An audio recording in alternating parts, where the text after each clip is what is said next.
So recently, Hover just came out on consoles and everyone's talking about how great it is and that it's the next Jet Set Radio. Let's just say my opinion is a little bit different. God damn it! But I think I found a compromise, a solution that I think everyone can agree on. It's a game called Butterflies. The game's being created by a dev known as Le Capitaine. They've been working on the game for about 3 years with a little help from a few composers for the soundtrack. You might have actually seen this in a video that Adam Sushi did last year, talking about all the Jet Set Radio fan games. They just released an early access preview of the first episode of the game. I don't know what I did. I think it might have been the 500 million videos I've done on Jet Set Radio, but they asked me to talk about it. It looked pretty cool. I saw the gameplay before and I was intrigued, so I figured, why not? Let's try it out. The first thing I should say is that they recommend you play with a gamepad, so I used my PS4 controller, and actually it controls pretty well.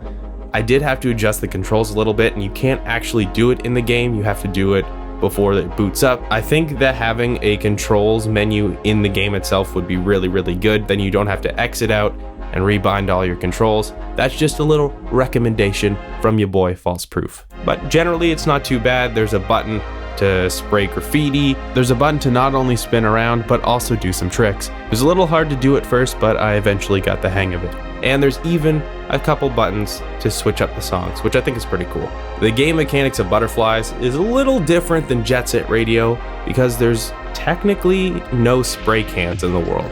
How you spray graffiti is determined by how much momentum you have. In Butterflies, you dash around to build up some speed, which is kind of represented by this pink meter, but there's also this little blue meter. To gain speed, you'll need to press the dash button and time it with the moment your character's skates hit the ground.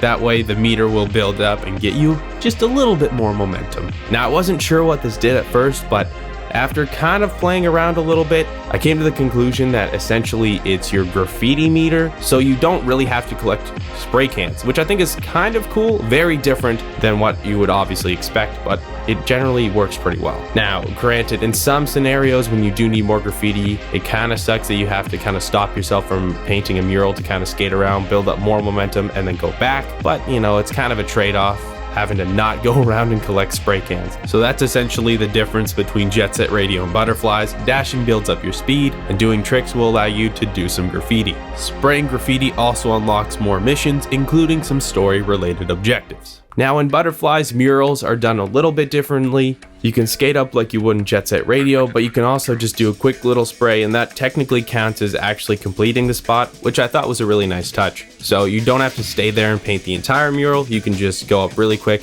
hit the quick spray button, do a little spray, and then you're back off to skating. The one thing that kind of puts me off about the controls is that they're really floaty sometimes. You can soar through the air pretty easily without any trouble at all. The original Jet Set Radio had a similar problem, but definitely not to this extent. Despite the controls still being floaty, I still had a lot of fun playing around with the game. Even when I lost at a few challenges, I still wanted to jump right back in and try them again. As for the overall aesthetic, I really like it. It has that Jet Set Radio vibe complete with cell shading and color contrast. There's also a good amount of inspiration from stylistic works like Afro Samurai. The UI itself is very interesting. I'm not sure how I feel about it being laid out. I like the neon vibe of it. I like the bright colors, but I think it's just kind of laid out really weirdly. The numbers for the speedometer is really weird. I feel like they should be going horizontally because it's a little easier to read. I think the big part of games like this, especially when you're trying to draw a lot of inspiration from Jet Set Radio, is the music. Now, there's not a whole lot of tracks so far,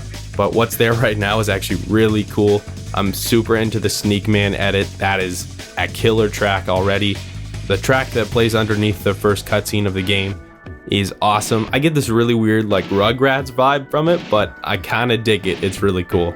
There could be more music, but obviously early version, I'm not expecting a whole lot. Speaking of cutscenes, they're really well done. I wasn't expecting to see like a storyboard-esque style for the cutscenes, but I think it does really well. And you know, it's a very easy way to kind of emote the characters. Since we are talking about cutscenes, we might as well get right into the story, which is very simple. You play as Nat, who wants to express themselves with art, much like the original Rudies from Jet Set Radio. That's all you really get from this first cutscene. You're basically thrown right into the game and allowed to explore freely. There's a tutorial level for learning the controls, but honestly, you could just jump right into the game and figure it out yourself.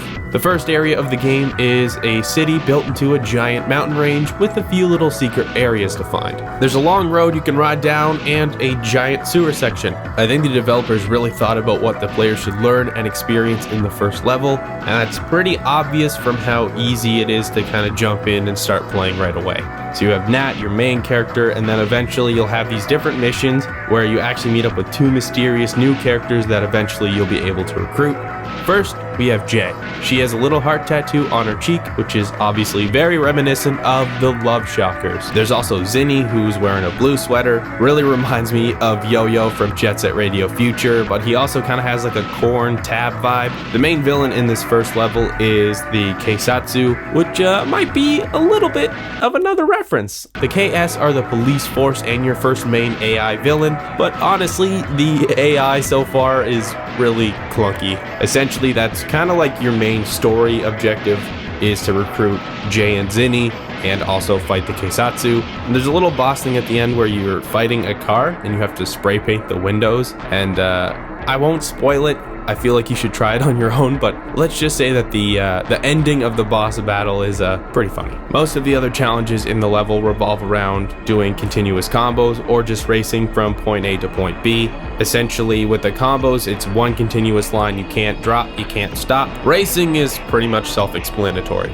Now, there is a challenge mode in the main menu where you can go around and do graffiti spots within a time limit or another race, but there's not really anything for doing like a trick combo or a trick challenge, which I don't think that was the best choice, seeing as Jay is one of your main characters and her entire specialty is tricks. So she's essentially useless. There's just small things that really need fixing. Obviously, you can go around and look at different missions and challenges to make sure you know where you're going, but finding graffiti spots is not very easy because there's no map at all. You can't really figure out where you are. Jet Set Radio also had a map.